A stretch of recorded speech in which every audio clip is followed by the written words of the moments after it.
but, laughter's supposed to be the best medicine, so I'm going to be a surgeon until you guys get off the stage. Go, get. Here at Pace, we respect romance and comedy, and so I am here to make you laugh. I'm doing well already. But you guys ever think about how weird it is that whenever a school shooter is white, they're not a terrorist, they're hardcore gamers, unless of course they're Irish. But this is the profile for the modern Caucasian mass murderer. Father issues, traumatic childhood, problems with authority, and an extensive, respectable video game collection. This is the narrative they sell.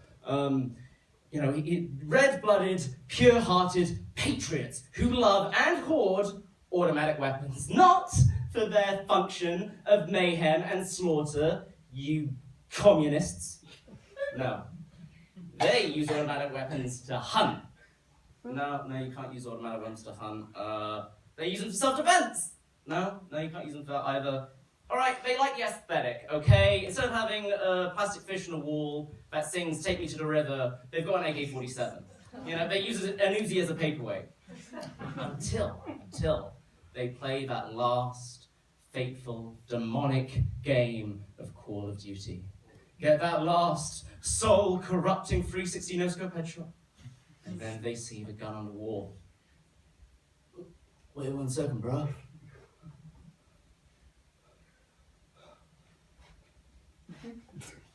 So that's what they're for. Get the fuck out of here. If video games influence behavior, every kid in the country who played Angry Birds would be slingshotting pigeons at a local petting zoos. Primary schools would have an epidemic of Pokemon-inspired dogfighting rings. People who play The Sims would be well-groomed and have fun, fulfilling lives. And if anything, aren't video games training us to be the good guy with a gun? The mythical good guy with a gun, the perfect soldier. A soldier who literally can't help but follow orders. A soldier who doesn't care about their own mortality, because they can just be respawned. A soldier who only kills aliens or zombies or brown people. Sorry, insurgents. Insurgents is the proper terminology. Please do not forget it. Yes, you're getting teens to pay for their own military training. It almost makes the millions of pounds that military shooters pay to the arms industry every year in licensing fees seem a little bit suspicious.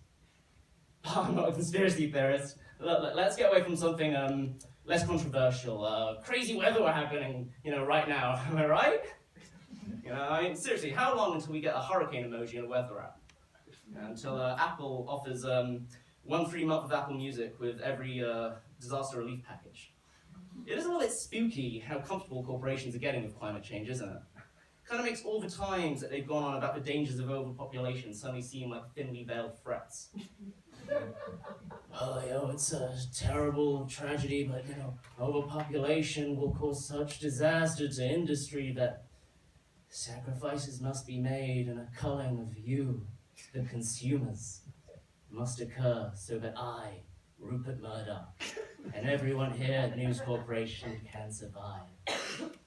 I just personally hope that that these billionaires, these 1%ers, these lizard people, that they're not fans of the Old Testament, because I'm not sure if you guys have noticed, but the Bible doesn't look too fondly on flood victims, now does it? It's the mega yachts will be the new arcs of human salvation.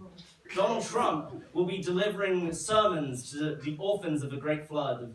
Humanity's so sad. It's so sad.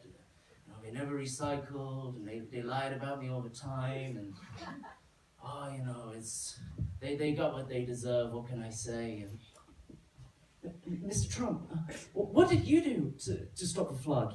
First of all, that's King Trump now. Vladimir promised me I'm getting a crown, and the answers to all of your questions will be in the brand New Testament. Trust me, it's going to be the best of the trilogy, trust me. I know what you're all thinking.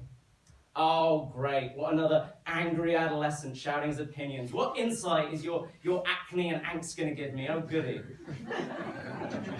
You're wrong. I mean, yes, I did tweet out #resistance, and yes, I do like, protest events on Facebook, but then don't actually go, because it clashes with an orthodontist appointment, right? Those are really difficult to organise, it takes months, so, but I've been trained as a comedian since I was young. It all started when my father was teaching me to ride a bike. And I remember I was riding down, I was just, I was getting up some speed, but then I lost balance, and I fell on the handlebar. And I remember being, I was winded, I was in pain and embarrassment. I remember looking back through the haze, and I could see my father and my stepmother cackling, laughing. And that's when I noticed that I have a talent for physical comedy. And my father noticed this as well, and, continued to inflict physical comedy on me and my brother. But don't worry. It's happy because social workers got involved. And they sorted that out because they immediately made the correct assumption that me, my brother, and my mother were all liars. And I mean, let's be honest here. Single mothers and their children are the best liars. A bunch of scroungers, am I right? Woo! Here is the Daily Mail, yeah! But yeah, then we moved on to a psychological comedy in social services, where it was me and my brother, crying, explaining what my dad had done, and my dad, and in this forced contact session, my dad and his social worker laughing at us and pointing and saying, "You're making it up.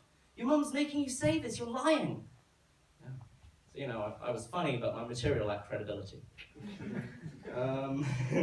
But yeah, it's. After all of these years of intensive comedy training, I feel like I've got a debt towards social services. I want to make good on the investment the government made in me and share that with you, the people, and share the fruits of their labor. The fruits of their labor are usually, by the way, that kids who deal with social workers are 5 times more likely to have a criminal record. So watch your pockets. Seriously though, I'm coming around all of you after this. But it's the worst part, by the way, is that I never learned how to ride that bike. And so I got into video games, and my dad has tried to reach out and contact me since. Like he offered recently to buy me the new Call of Duty. Yeah, my dad's attempt at reconnecting with his estranged son was to buy training for him to be a school shooter. I know, right? Disgusting. I will let you know, ladies and gentlemen, I kept my integrity. I refused his money. I refused to be one of their statistics. No, I am no scrounger. I pay for my own school shooting training. That's right, and I can't wait to see each and every one of you next term locked and loaded. Thank you very much, ladies and gentlemen. You've been a wonderful audience.